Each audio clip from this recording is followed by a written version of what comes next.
lo que decimos. ¿Cuántos se han hecho la siguiente pregunta?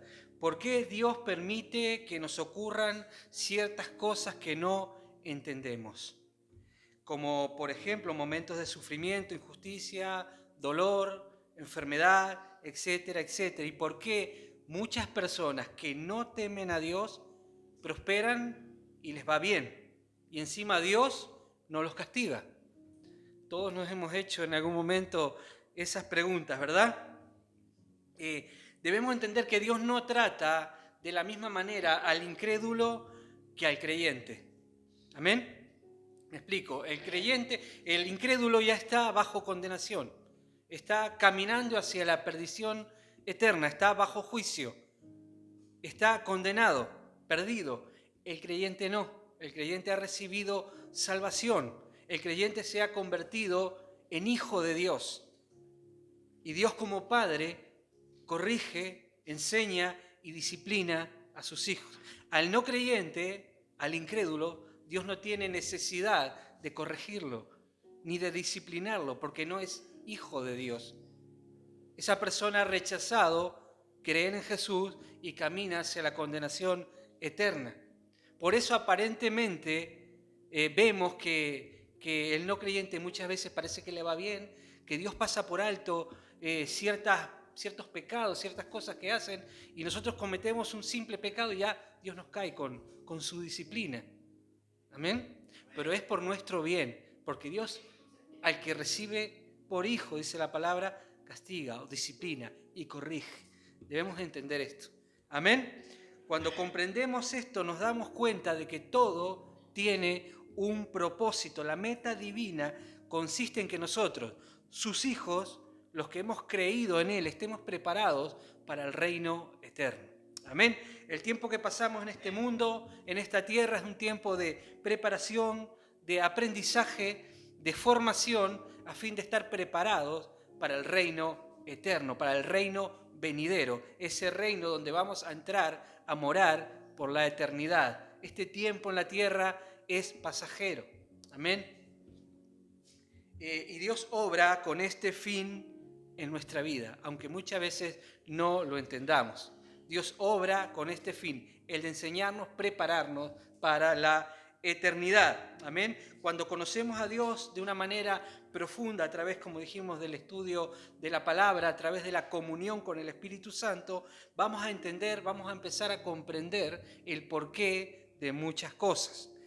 El Salmo 73, el salmista exclama, dice así, el verso 2 dice así: yo estuve a punto de pecar y poco me faltó para caer, pues me llené de envidia al ver cómo progresan los orgullosos y los malvados, tan llenos de salud que no les preocupa nada, no tienen problemas, no sufren como los demás. El verso 13 dice así, el salmista exclama, de nada me sirvió hacer el bien y evitar los malos pensamientos. ¿Cuántas veces hemos pensado en nuestro corazón de esta manera? Viendo cómo los malos, los perversos prosperan, nosotros dentro de nuestro corazón decimos, ¿de qué me sirvió a mí hacer el bien? No pecar, practicar la santidad. Pero en el verso 17 dice así el salmista, entonces fui al santuario de Dios y allí fue donde entendí cómo van a terminar los malvados. Amén. En el santuario de Dios, en el temor de Dios, en la comunión con Dios a través de la fe y de la obediencia es donde vamos a entender el porqué de las cosas. Amén. Y ya no vamos a decir, yo que soy cristiano, que oro, procuro no pecar, procuro hacer el bien, me va mal, y el vecino que es un desgraciado, un mentiroso, un perverso, malo, le va bien. Ya no vamos a exclamar de esta manera como el salmista, porque en el santuario de Dios, en la presencia de Dios, la comunión con el Espíritu Santo, vamos a entender cuál es el fin de unos y cuál es el fin de otros. Amén. En esta lección vamos a estudiar las características morales de Dios, la santidad de Dios, el amor de Dios, la obra creadora de Dios y el señorío de Dios. También vamos a ver que Dios es el creador y que también es el que mantiene su creación. Vamos a ver también que Él nos provee de todo aquello que nosotros necesitamos para alcanzar su reino eterno. Vamos a ver cómo Dios nos ama y cómo también Él gobierna su creación. Pero hoy solo vamos a tocar los dos primeros puntos: la santidad de Dios y el amor de Dios. Primero, la santidad de Dios. Dios es conocido por esta característica específica que es su santidad. En varios pasajes de la Biblia, Dios se hace llamar el Santo de Israel. Isaías 43, por ejemplo, Isaías 45, Isaías 12, entre otros muchos versículos. Dijimos el martes pasado que es imposible que Dios cometa un error o se equivoque, porque Él es omnisciente, Él lo sabe todo, y de igual manera, por su santidad es imposible que Dios cometa un error moral. O sea, que Dios haga algo malo u obre con maldad o vaya en contra de sus principios morales. Que Dios vaya en contra de su carácter, su santidad, su amor, su fidelidad. Esto es imposible. Cuando hablamos de moral, estamos hablando de una serie de reglas, consejos y principios que nos da Dios para que vivamos haciendo las cosas buenas que Dios nos manda hacer y que a Dios le agrada. Decimos que algo es moralmente incorrecto cuando se opone o va en contra de los principios y valores que Dios nos da en su palabra. Esos principios buenos y esos valores buenos que Dios nos da en su palabra. Por ejemplo, robar o mentir podemos decir que es moralmente incorrecto porque va en contra del carácter de Dios, en contra de los principios de Dios. Dios dice en su palabra: no robarás o no levantarás falso testimonio. Amén. Y su palabra declara que esto es malo. Cuando nosotros cometemos estos actos, decimos que es moralmente incorrecto. Amén. Ahora, la palabra santidad contiene la idea de separación. Santo quiere decir apartado o separado. Y debemos entender que Dios, el Dios Todopoderoso, el Dios Santo, está elevado y por encima de todo el pueblo pecaminoso. Aunque Él proveyó para terminar con esta separación. El pecado separa al ser humano de Dios. El hombre no puede de ninguna manera relacionarse con Dios a causa de su pecado. Ese pecado que heredó de Adán cuando Adán pecó en el huerto del Edén. Dice la palabra que ese pecado pasó a todo hombre. Ese pecado creó un abismo de separación entre Dios y el hombre. El hombre está eternamente alejado de Dios a causa del pecado. Como dice Romanos, por cuanto todos pecaron, están destituidos, lejos, apartados de la presencia y de la gloria de Dios. Esto hace el pecado. Dios no puede tener relación con el ser humano a causa del pecado. ¿Qué relación puede tener Dios con un asesino, un mentiroso, un adúltero, un orgulloso, etcétera, etcétera? El corazón humano, dice la palabra, que está lleno de estas cosas. Dice también que el corazón es malo, perverso y engañoso. Dios no puede tener relación con el ser humano a causa de su maldad. Por eso dijimos que Dios tuvo que proveer algo para terminar, para acabar con esa separación. Uno de los nombres que es revelado en la palabra es Jehová Jireh. Ese nombre se lo reveló Dios a Abraham cuando éste estaba a punto de sacrificar a su hijo Isaac. Jehová proveerá para el sacrificio. Amén. Él proveyó un sacrificio.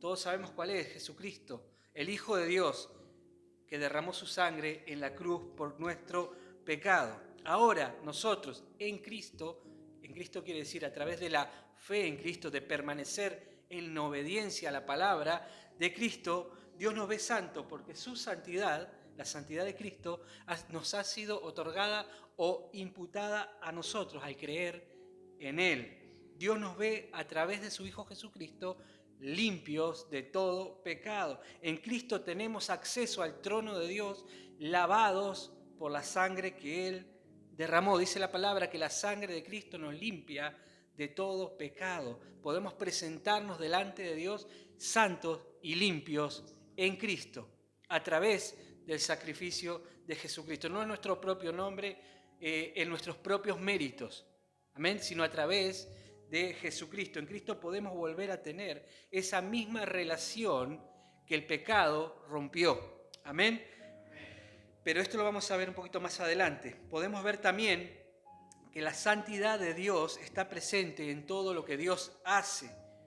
Dios es santo y porque Él es santo, Él ama todo lo bueno y odia o aborrece todo lo que es malo. Él se deleita en la justicia y en la verdad y condena el mal y toda injusticia, porque Dios es santo. Como dije, nada que no sea santo puede acercarse a Dios. Por eso las personas tienen que venir a Cristo. Las personas que no tienen a Cristo, que no están en Cristo y no participan de la santidad de Cristo, es imposible que se puedan acercar a Dios. Amén. Dijo Jesús: yo soy el camino, la verdad y la vida. Nadie puede venir al Padre si no es a través de mí. Nadie puede llegar al Padre, nadie puede ser aceptado por Dios si no viene a través del sacrificio de Jesucristo en la cruz. Amén. Ese sacrificio fue el que Dios proveyó para acabar con esa separación entre Dios y el hombre pecador. A través de ese sacrificio podemos acercarnos a Dios. Dios nos ve santos, nos ve limpios en Cristo. Amén. Si vemos en la palabra, vemos que Dios siempre le puso un límite al hombre a causa del pecado, un límite que el hombre nunca podía cruzar. Por ejemplo, en el libro de Éxodo, Dios le pide a Moisés que señalara un límite en el monte Sinaí. Dios descendía en el monte, el pueblo se agolpaba a los pies del monte, pero no podían subir a encontrarse con Dios. Había un límite, algo que separaba al pueblo pecador del Dios santo. Amén. También lo vemos en el tabernáculo y en el templo, cómo había un velo de separación que separaba al Dios santo, que separaba la presencia de Dios del pueblo pecador. Ahora, volviendo al hecho de que en Cristo podemos acercarnos a Dios, vemos también cómo al morir Jesús en la cruz, ese velo, esa separación que había entre Dios, entre la presencia de Dios y el ser pecaminoso, se rompió o se deshizo. Amén. A través del sacrificio de Jesucristo en la cruz, Dios rompió ese velo, esa separación. Y dice la palabra que ese velo se rompió de arriba hacia abajo, porque fue Dios quien quitó esa separación, quien rompió esa separación. El ser humano nunca jamás hubiera podido hacer algo para acercarse a Dios. Tuvo que ser Dios el que tomara la iniciativa. La salvación vino de arriba hacia abajo. La salvación vino del Dios Santo. Amén. Y esta salvación también incluye nuestra santificación. Somos santos en Cristo. Podemos acercarnos confiadamente a Dios. Si comprendemos verdaderamente la santidad de Dios, también vamos a comprender lo horrible del pecado. Cuando nosotros comprendemos la santidad de Dios, este conocimiento nos debe llevar a una tristeza de corazón a causa del pecado. Debe movernos a un arrepentimiento genuino. Debe movernos a la humildad. Amén. A una disposición de obedecer a Dios.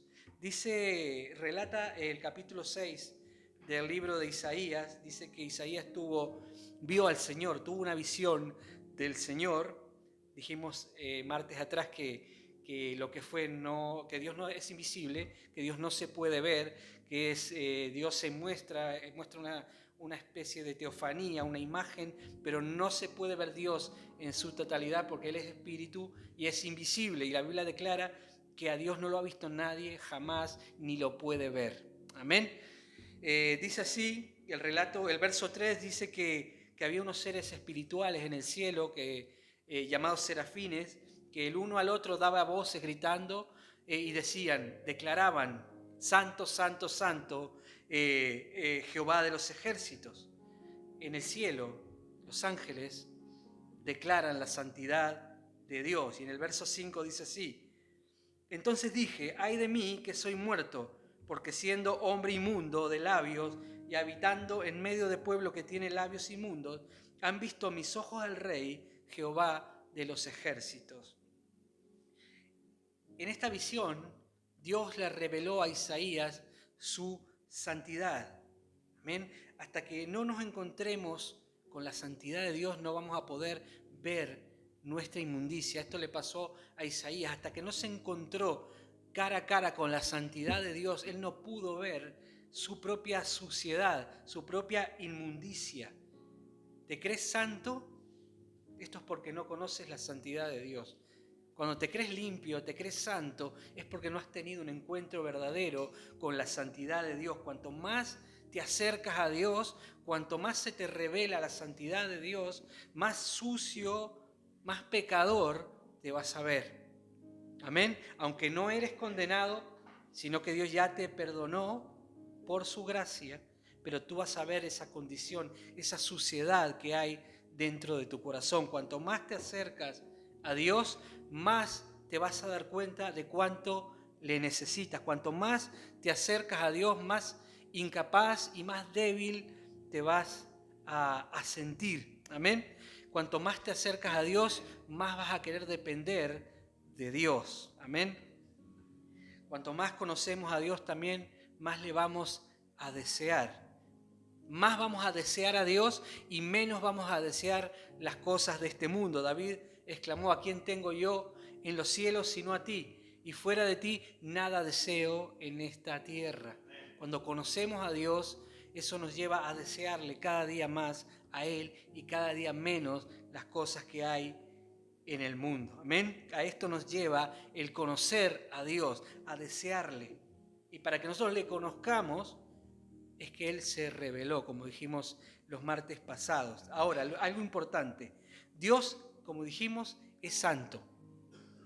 Los ángeles declaran su santidad y Él demanda que también sus hijos, o sea, nosotros, los que hemos creído en Él, también seamos santos. La palabra dice que el pueblo debe ser santo. Dice: sed santos porque yo soy santo, dice el Señor. La santidad no es una opción, es un deber que tenemos delante de Dios. Es un mandamiento. Dice: sed santos, y el por qué debemos santos es porque Él es santo. Esa es la razón por la cual nosotros debemos ser santos, simplemente porque Dios es santo. Amén. Y dijimos que la palabra santo da a entender un estado de separación. Y quiero hacer un pequeño paréntesis y mencionar que hay tres tipos de santidad que nos afecta. Santidad posicional, a esta santidad se le llama posicional porque es en Cristo. Nos posicionamos en Cristo y, como dijimos, la santidad de Cristo nos es otorgada, nos es imputada. Somos santos en Cristo por los méritos de Jesucristo. Amén. Luego está la santidad total, que es aquella que vamos a alcanzar cuando estemos en el cielo. Cuando entremos a morar por la eternidad con Dios, seremos completamente santos. No vamos a tener mancha, ni pecado, ni ningún defecto. Seremos santos completamente. Y luego está la santidad progresiva. La santidad progresiva trata de poco a poco, cada día, ir apartándose de todo aquello que a Dios no le agrada, de todo aquello que se considera pecado. Amén. Ahora, la santidad en la que nosotros debemos trabajar no solo trata de separarse o apartarse de todo aquello que Dios aborrece, de todo aquello que Dios considera pecado, sino que la santidad trata de apartarse de todo esto para consagrarse y hacer la voluntad de Dios. La santidad no solo trata de no hacer, no mentir, no robar, no odiar, no hacer ciertas cosas, sino también que trata de hacer. Amén. Por eso Dios dejó en su palabra su voluntad. Nos dice su palabra las cosas en las que nosotros debemos ocuparnos. Por ejemplo, dice: buscad primeramente el reino de los cielos y en hacer lo que es justo delante de Dios. Una persona que practica la santidad es una persona que deja de hacer lo malo para hacer aquello que Dios demanda en su palabra. De esto trata la santidad. Dejar de hacer para hacer, apartarse para consagrarse a Dios. Amén. Mediante la fe y la obediencia a su palabra.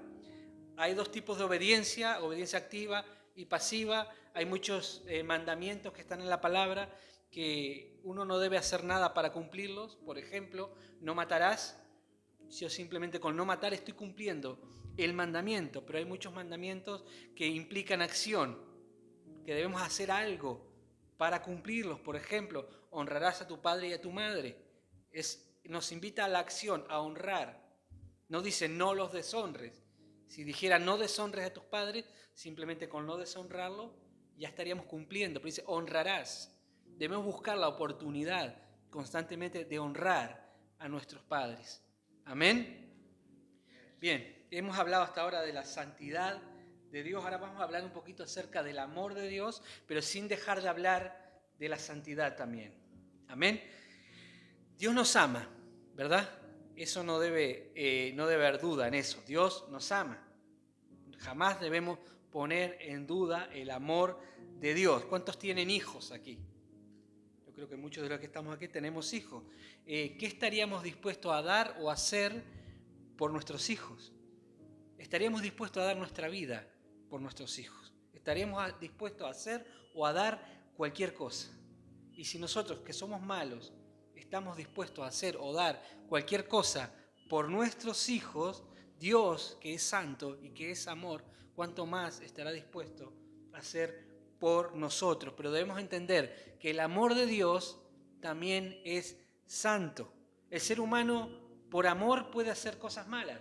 Puede robar por amor, puede mentir por amor, puede hacer cosas malas motivados por amor. ¿Cuántas madres ven a sus hijos pasar necesidad y roban para darle alimento? Dios no, porque Dios es santo y su amor también es santo. Amén. Dios nos ama y no hay maldad ninguna en todo lo que hace o permite en nuestra vida, porque su amor, como dije, es santo. Y no solo es santo, sino que también el amor de Dios es un amor práctico. Él muestra su amor a través de su misericordia, su paciencia, su bondad, su fidelidad, su provisión, etcétera, etcétera. Y lo demostró también al enviar a su Hijo Jesucristo a morir en la cruz, como hemos dicho.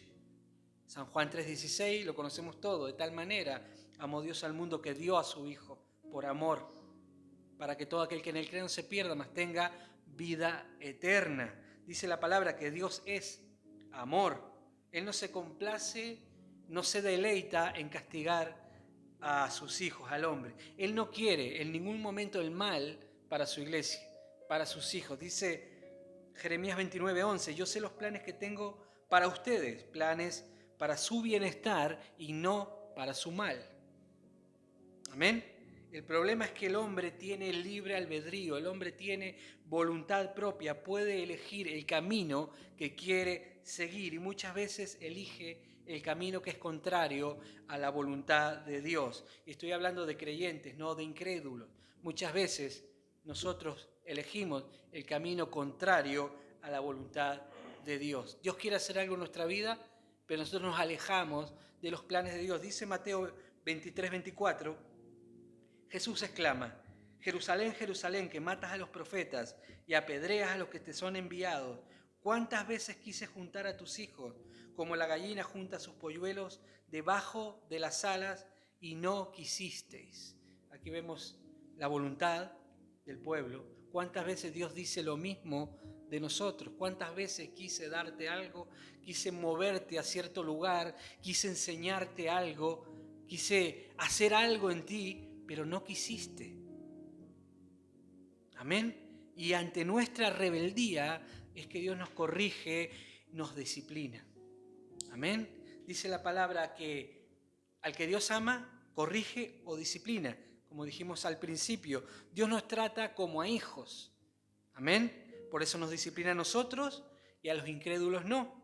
Ellos ya están caminando a la perdición. Ellos están ya bajo condenación, dice la palabra. El que no ha creído ya ha sido condenado. No tendría ningún beneficio la disciplina en un incrédulo. La disciplina tiene un propósito: enseñarnos, corregirnos, madurarnos, trabajar en nuestro carácter. Por eso es que Dios disciplina al Hijo, o sea, a nosotros, y a los perdidos, a los incrédulos, no tiene necesidad de corregirlos. Por eso es que muchas veces vemos cómo prosperan los malos y apenas hacemos algo malo y ya Dios nos cae con la disciplina. Pero eso es una bendición, porque nos trata como a hijos. Tened como por sumo gozo, dice la palabra, cuando os halléis en aflicciones y en problemas, sabiendo que eso produce en nosotros cosas positivas, paciencia, fe, etc. Amén. Debemos comprender que Dios nos ama, que Dios es nuestro Padre. Debemos pedir a Dios que Él nos revele continuamente su amor y su santidad. Amén. Ahora, también el amor de Dios, y esto es importante, debe ser correspondido. Dijimos el martes pasado que Dios se reveló con el propósito de que el hombre le conozca y le ame. Amén. Que establezca una relación personal, íntima, de amor con Dios. Dice la palabra en Mateo 22:37, amarás al Señor tu Dios con todo tu corazón, con toda tu alma y con toda tu mente. Vemos un mandamiento activo, amarás. Amén. Es un mandamiento amar a Dios, no es una opción. Amén. O sea, con nuestros sentimientos, con nuestros pensamientos, con nuestra voluntad, con todo nuestro ser debemos amar a Dios. Y esto se consigue de una sola manera, haciendo que la palabra de Dios llene todo nuestro ser. Que la palabra de Dios nos guíe a una determinada manera de pensar, de sentir y de actuar conforme a la voluntad de Dios. De esta manera se ama a Dios. Amén. Dios reveló su carácter, su amor, su corazón en la persona de Jesucristo. Amén. A fin de que nosotros tengamos un modelo a seguir, un modelo para imitar. Amén. Dice la palabra en Juan 15, el que me ama, guarda mis mandamientos.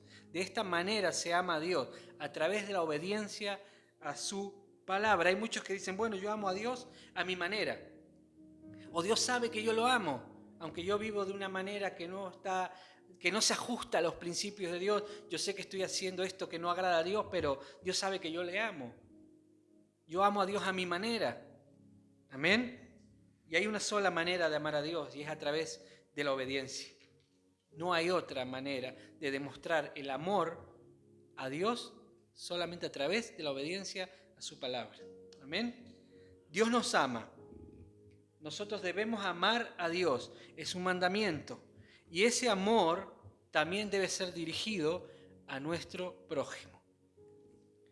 Debemos entender que el amor que nosotros dirigimos hacia el prójimo también debe ser santo, porque debemos amar a nuestro prójimo con el mismo amor de Dios. Dice la palabra que el fruto del Espíritu es amor. Dice la palabra también que Él derramó por el Espíritu Santo su amor en nuestro corazón, para que nosotros podamos amar con el mismo amor de Dios. Amén. Y dijimos que el amor de Dios es práctico. Se demuestra, Dios demuestra su amor por su fidelidad, su provisión, etc. Dijimos también que el amor que nosotros debemos expresar a Dios también debe ser práctico, a través de la santidad, a través de la obediencia, etc. Ahora, el amor hacia el prójimo también debe ser un amor práctico. ¿Y cómo ponemos en práctica el amor hacia el prójimo? Lo dijo Jesús. Dice, así que todas las cosas que queráis que los hombres hagan con vosotros, así también haced vosotros con ellos, porque esto es la ley y los profetas. Esta es la famosa regla de oro. Es otro mandamiento activo.